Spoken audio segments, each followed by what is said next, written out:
action. And Dave Thomas joins us, the voice of the Saskatchewan Roughriders, on the Western Pizza Hotline. And before we got gabbing about today's practice, Dave, I think you, TSN, and QR77 in Calgary, the three of you, the three broadcasters covering the Friday night Rough Rider game, broke a record for filling time. And I mean, how in the heck did you fill that much time? And you did it well.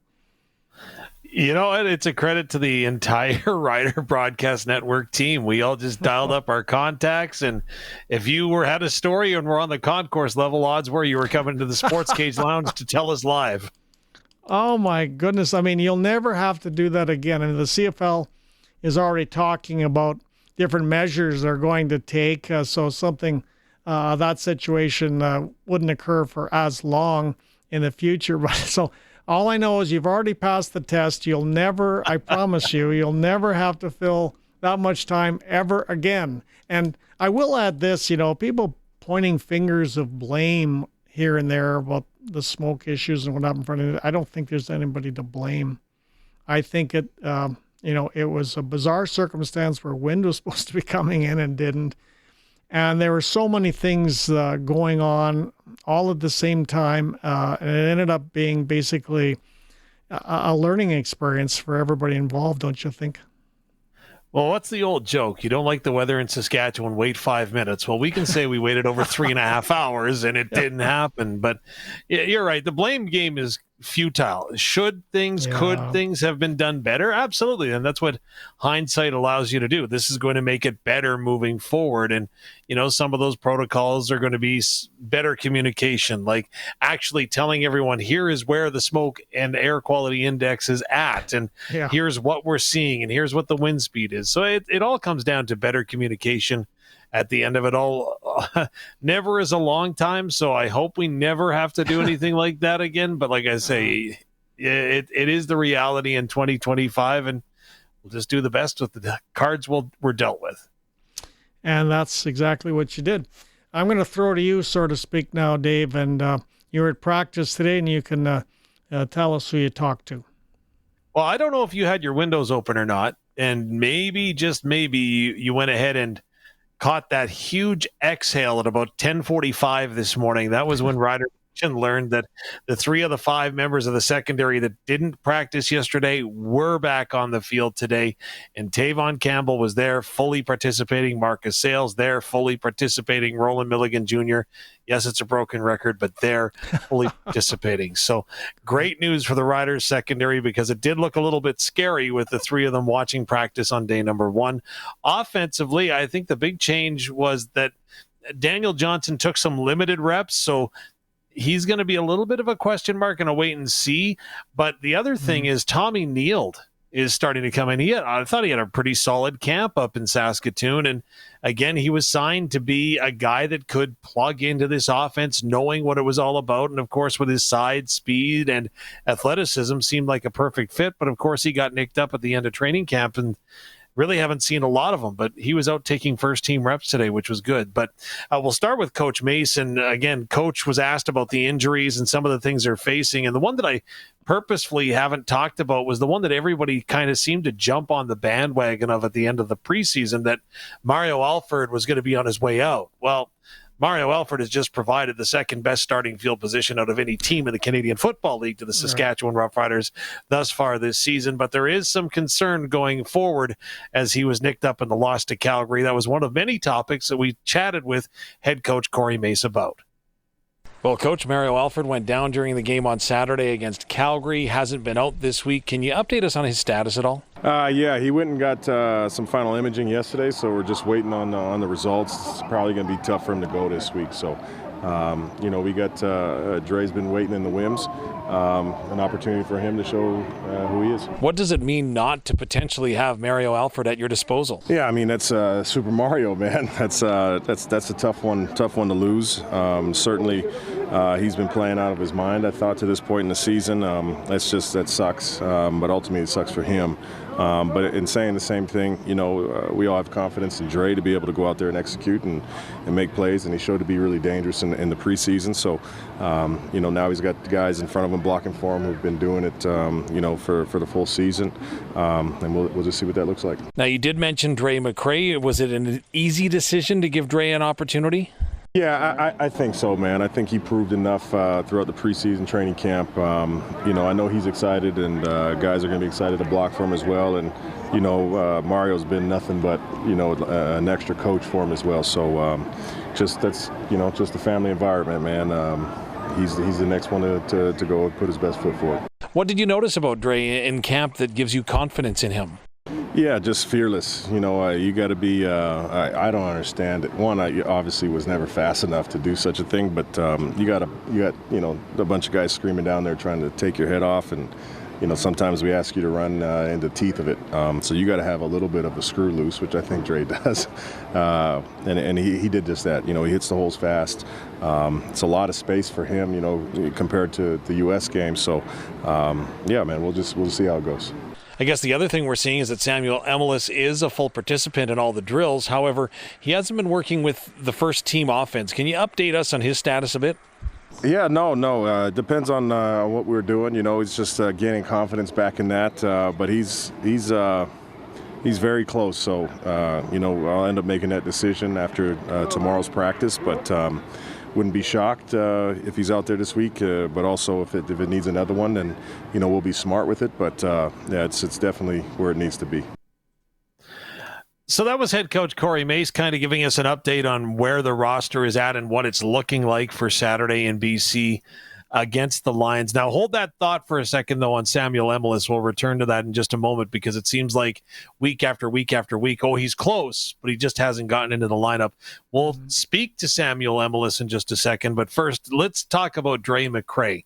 Texas Tech grad. Again, he's a heck of a receiver, but if you go on YouTube and search Dre McCray, you're going to see some incredible returns that he put on highlight reels across NCAA. And he is a quiet, unspoken, or I guess quiet guy, soft-spoken guy when it comes to being verbal and vocal, but he lets his play speak for him on the field. So I decided to get off the field with Dre McCray and have this conversation with who looks to be the starting punt and kick returner for the Riders come Saturday. Dre, you ready for an opportunity that may fall into your lap this weekend? Yeah, I'm excited. I'm excited. I'm thankful. People have been helping me, bring me along, so I'm excited for the opportunity if it comes. Some of that help is from Mario Alford. You can see him talking to you consistently. What is he saying to you? He just helps me wherever I need. If he has a tip or something, or if I have a question, sometimes we bounce ideas off each other just to help each other get better. And he's been a really big help and a really good mentor for me. Has your preparation changed at all this week, knowing that you may get an opportunity? Not really. Just maybe being more in tune of what the other team is doing and picking Mario's brain a little bit more. Hey, what happens if this happens or this? So just being in tune with him a little bit more. The wide field, we talked about that during training camp. Have you adapted yourself to it and you see all that green out there? Does it seem more comfortable now? Yeah, it's definitely more comfortable now than it was a few months ago. Well, the last question I had for you is that Coach said you might have a screw loose being a punt returner. Do you have a screw loose in the fact that this is a fun thing for you? Yeah, I mean, I wouldn't call it that, but I guess you could say that. So, okay, maybe not a screw loose, but 5'9", 185 pounds. He can run like the wind, and he loves doing it. So we're going to get a taste of him coming up, Don. But I did promise that we'll talk to Samuel Emilus, and we'll get to that in just a moment, right? Well, I'll tell you, I think it's huge. I'd call it mammoth news that Sam Emilus, as the coach just said to you, is likely to be playing Saturday night in BC, because he's a stud. But we're going to hear from that stud in just a moment. SportsCage continues in just a moment. And this is Don Hewitt filling in for Barney. And of course, this is the place to get the best information about rider practice, because the best reporter in this marketplace is Dave Thomas. And he's going to tell you exactly what's going on, Dave. Wow. Well, there's a lot happening today. And there's a lot, you know what? It seems like we've been in that oh my gosh, who's hurt now mode. You know what I mean? Like that seems to be where we've been at for a while. And today, like I was very, very impressed with Peyton Collins. Remember, he started week 1 at left tackle, got shaken up. And he, I thought, was sensational in that game. He was out and taking part today. Now, he wasn't with the first team offense by any stretch of the imagination, but seeing him out there active, participating, that's a huge step forward for him, right? So that was a big one.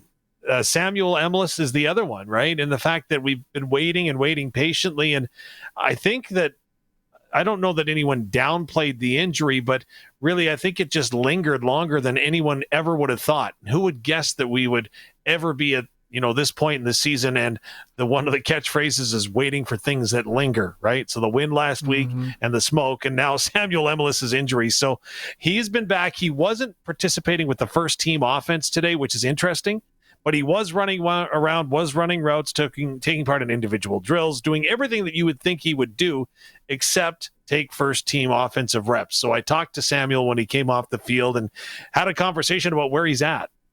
Well, Samuel, obviously the big question everyone in Rider Nation have is how are you feeling? I feel good. Obviously, it's been progress every week, so we just got to wait and see. Obviously not ideal for you not to be in the lineup, but what have you seen from the offense thus far in your absence? Physicality, guys running off fast. Obviously, we come at a loss, so there's things to correct. And I'm pretty sure this week won't do this.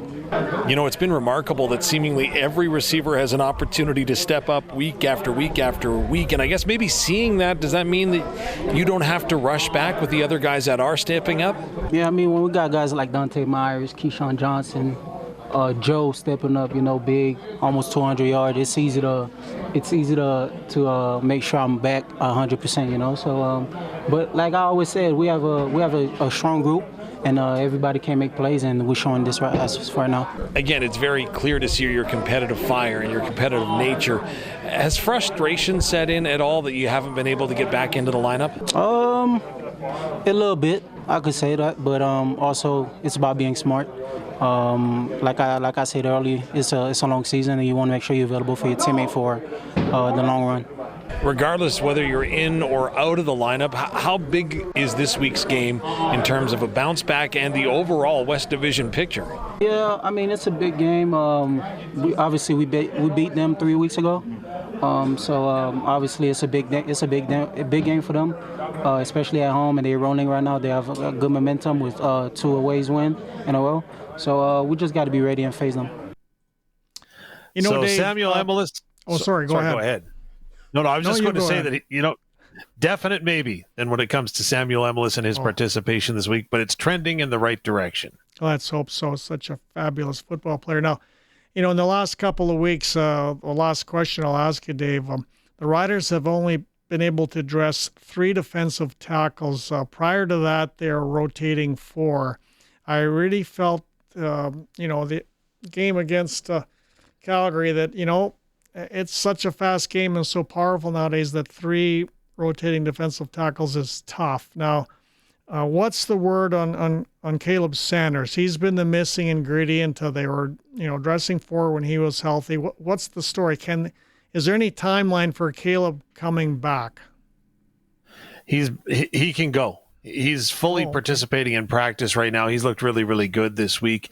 The only thing that's holding him back in my mind is the ratio. Right? Because you're bringing an American on. So where do you take an American off? And really the issue right now is that behind AJ Ouellette, right, you have to have Kadeem Carey because there's no other running backs in camp.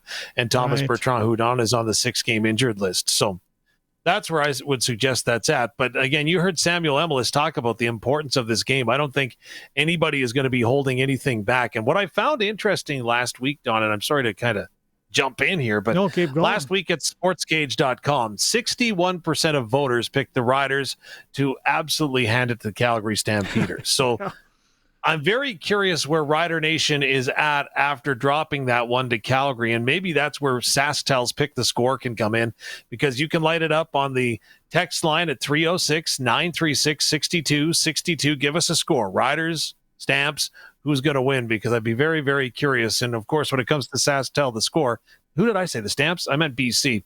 So pick between, if you want to pick between Calgary and the Riders, I'd suggest going Calgary on that one. But if you want to pick Calgary, BC, I'm very curious where those are coming in on the text line at 306-936-6262. Well, surely, Dave, that Rider fans aren't fickle, are they? No, no, not at all. And the first question I asked Micah Johnson when I saw him this week was, so, hey, Micah, is the sky falling? And he just laughed at me and walked away. That's right. Great job as usual, Dave. We really appreciate it. Sports Cage continues in just a moment.